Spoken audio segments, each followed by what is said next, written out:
que me acompañaran en el libro de Génesis 2:25. Génesis capítulo 2, versículo 25. Yo he titulado este devocional como el miedo. Vamos a leer un poquito, ¿verdad? En Génesis capítulo 2, versículo 25.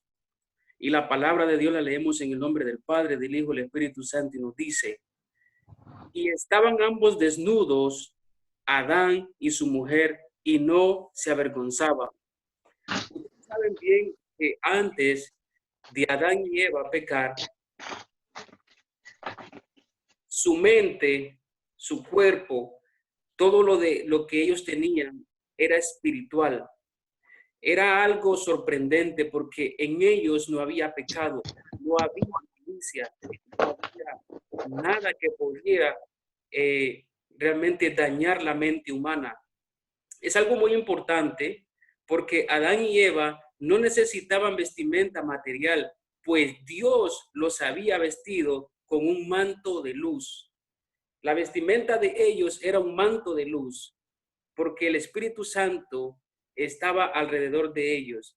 Pero me llama mucho la atención que en Génesis 3:6, vamos a leerlo, vamos a leer Génesis 3, capítulo 3, versículo 6, nos dice algo muy importante y dice: y vio la mujer que el árbol para comer y que era agradable a los ojos y el árbol codiciable para alcanzar la sabiduría, y tomó de su fruto y comió y dio también a su marido, el cual comió así como ella.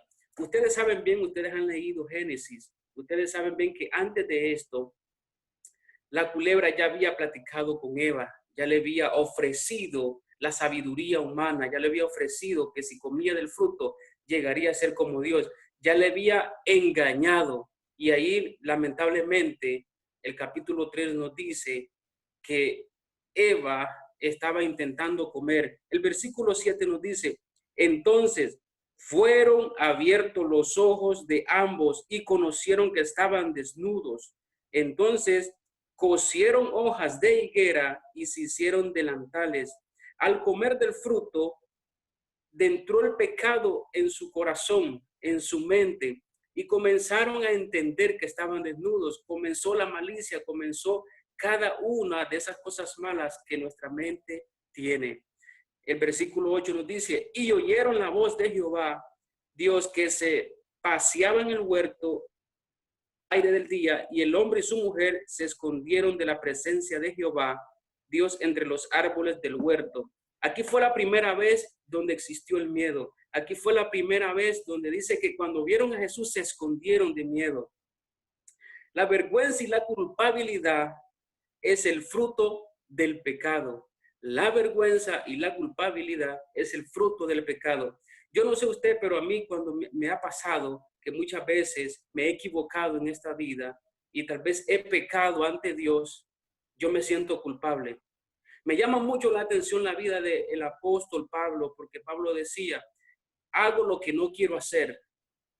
Y dice que la carne es débil. Dice Pablo, ¿verdad?, que él sufría, y me atrevo a decir, ¿verdad?, de que Pablo pecaba constantemente, y Pablo por eso siempre cada noche se arrepentía, porque decía: Señor, perdóname, porque qué cuerpo tan miserable el que yo tengo, porque hago lo que no quiero hacer, más el bien no hago, pero hay una ley que me dice a mí que estoy en pecado.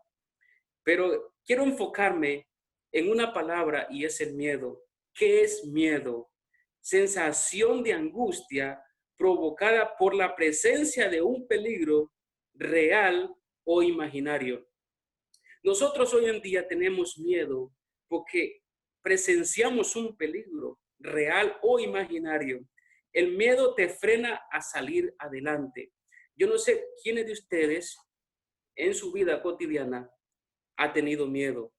Yo pienso que desde que estamos y desde que nacemos y crecemos y tenemos una imaginación como niños, comenzamos a sentir lo que es el miedo. El miedo te frena, el miedo no te deja salir adelante. Pero ¿qué realmente, de dónde proviene el miedo? La Biblia nos dice que el miedo viene del pecado. Porque una cosa, hermano, cuando tú estás realmente conectado con Jesucristo, puede ser que tengas miedo, pero sabes bien que si te depositas esa carga a Jesús, Jesús tomará el control de tu vida y no tendrás miedo. ¿Cómo funciona esto? Ustedes saben que cuando nosotros entregamos nuestra vida a Jesucristo, Jesucristo nos toma en sus brazos y Él va delante de nosotros. Es algo muy sorprendente, la verdad, cómo Jesucristo trabaja en cada momento. Usted y Iván están hablando de hecho.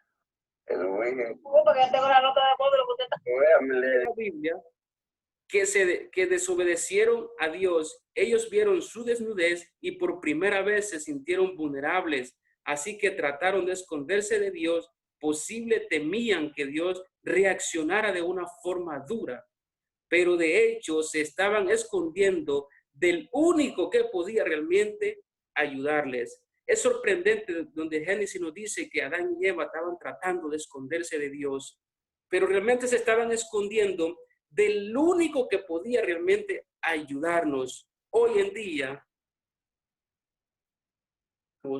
derrotados cuando nosotros a veces queremos hacer algo, pero no podemos. En vez de ir a Dios, lo hacemos con nuestras propias manos.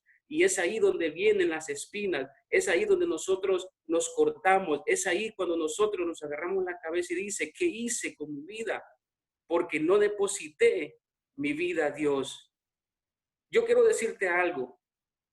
Cuando el ser humano realmente deposita su vida a Dios y le da el control a Dios, ese ser humano no se lastima como se lastima cuando una persona está sin Dios.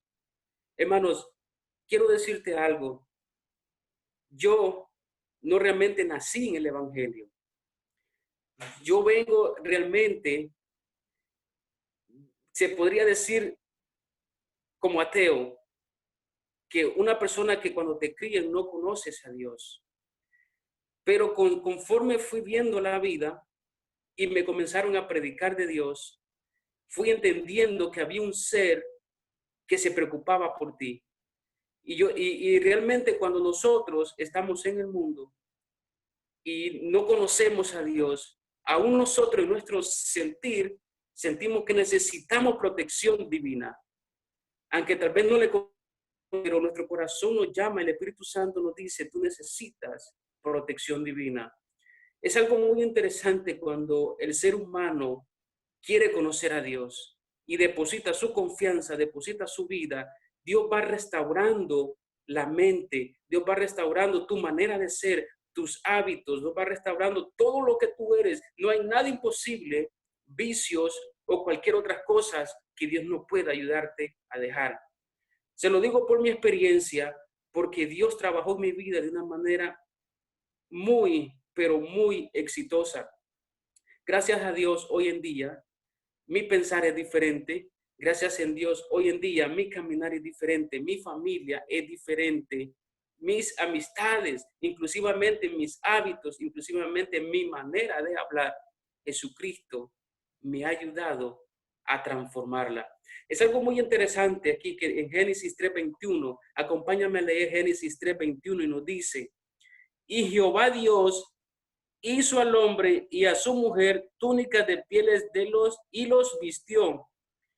Y dijo Jehová, Dios, he aquí, el hombre es como uno de nosotros, sabiendo el bien y el mal. Ahora pues, que no alargue su mano y tome también del árbol de la vida y coma y viva para siempre. Es algo muy interesante. Nos dice que las pieles era un recordatorio constante de su pérdida de inocencia, como la paga del pecado, y representaba la propia muerte de Jesús. ¿Cómo que representaba la muerte de Jesús? Jesús estaba queriendo decirle a ellos, porque cuando Jesucristo los vistió con pieles, llamó a un cordero, lo desgolló, le quitó la piel y lo vistió. Jesús quería darles un mensaje a ellos. Por eso hoy lo vamos a descubrir y acompáñame si tiene Biblia en Isaías 53:7. Amén. ¿Están conmigo? Isaías 53:7. En Isaías 53:7, la palabra de Dios nos dice la palabra de Dios, angustiado él y afligido, no abrió su boca, como cordero fue llevado al matadero y como oveja delante de sus trasquiladores, e enmudeció y no abrió su boca. Aquí la Biblia nos está diciendo y nos está enfocando Jesucristo en la cruz. Cuando Jesucristo murió por nosotros, no solamente murió por Adán y Eva,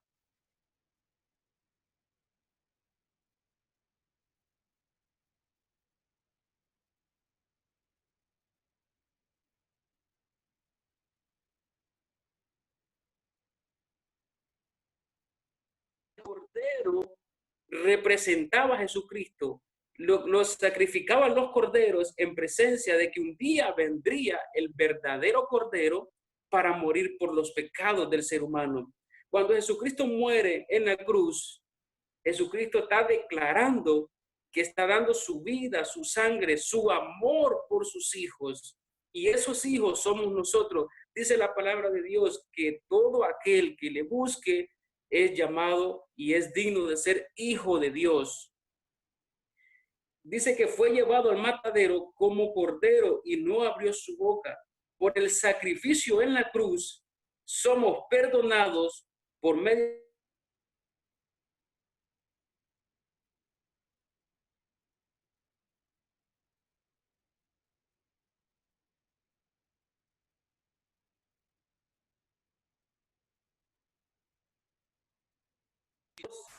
haga algo especial en tu vida.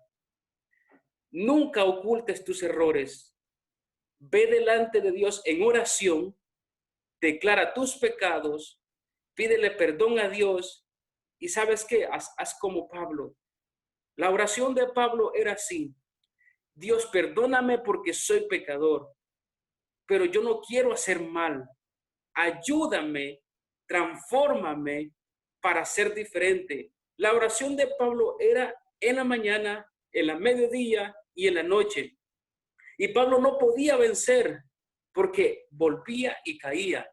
Entonces Pablo moldear este cuerpo, y ahí fue donde Pablo vino y comenzó a hacer ayunos, comenzó a testificar, porque sabía que impartiendo la palabra, él se llenaba y también miraba el cambio, y como él era un ejemplo, él cuidaba después su espiritualidad. Es algo muy sorprendente, hermanos, porque cuando tú vas a la Biblia, te das cuenta que es el mismo Dios que habla a tu corazón, que es el mismo Dios que así como curó enfermos, así como hizo tantos milagros, también lo puede hacer contigo. Amén. También lo puede hacer contigo. Para Dios no hay nada imposible. Pero ¿sabes qué? El ser humano tiene miedo. Y ese miedo muchas veces nos lleva a ser perdedores. Ese miedo muchas veces no nos deja hacer ese trabajo que queremos, no nos deja hacer lo que queremos, no nos deja hacer realmente lo que nosotros somos, porque tenemos miedo. ¿Miedo a qué? Si Jesucristo está con nosotros, ¿quién contra nosotros? ¿Por qué tienes que tener miedo? Tenemos miedo a la vida, tenemos miedo a un nuevo trabajo, tenemos miedo a una nueva ciudad, tenemos miedo a todo, tenemos miedo a todo en nuestra vida. Recuerda que el miedo te paraliza. Toda persona que tiene miedo se paraliza. La mente no funciona y se queda estancado. Yo no sé a quién le estoy hablando. Yo no sé quién tú eres. Yo no sé realmente si en tu vida tú tienes algunos planes y por miedo no lo estás logrando. Tal vez Dios te está diciendo en esta noche que adelante, ve y sé valiente, porque yo estoy contigo, dice el Señor. Yo no sé qué planes tienes en tu vida. Yo no conozco tu futuro, pero hay algo que te quiero decir esta noche. Ve y pelea esa batalla. No tengas miedo. Pero antes, deposita tu vida en Jesús. Pero antes, ve en oración. Pero antes, ve en ayuno. Pero antes, habla con Dios. Y después que tú hagas eso, ve y pelea tu batalla. Yo no sé qué batalla es, pero Dios te conoce. Y Dios quiere decirte en esta noche que está contigo y vas a vencer si te dejas dirigir por Dios. Dios tiene el control. No tengas miedo. Hermanos, que Dios les bendiga. Espero de que Dios les guarde y que Dios siempre, siempre esté con ustedes, con tu familia y con todos ustedes. Me permiten, voy a hacer una oración por ustedes. Vamos a poner aquí un fondo. Señor, tú conoces cada corazón, tú conoces cada pensamiento ahora mismo. Yo quiero, Señor, de que en esta noche tú llegues a ese corazón. Yo quiero, Señor, que tú saques ese miedo de esta persona que me está escuchando. Yo quiero, Señor, de que tú declares palabra de bendición, que tú le ayudes, que tú lo abraces, que tú le des la paz que está buscando, Señor, porque se ha desesperado toda su vida. Y tú estás ahí para ayudarle.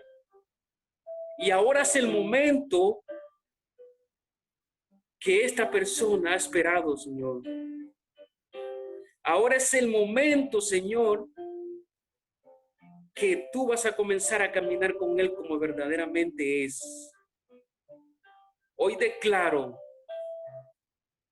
enfermedad, miedo, soledad, angustia, dolor. Esta persona te lo va a entregar hoy. Tú vas a depositar paz, vas a depositar amor, vas a depositar fe y vas a depositar confianza. Ahí donde está. Ahora mismo, Señor, Espíritu Santo, llega ahí en ese corazón. Por favor, Dios, que sean restaurados, que sean capacitados y que de ahora en adelante sean una nueva persona. Gracias, Padre.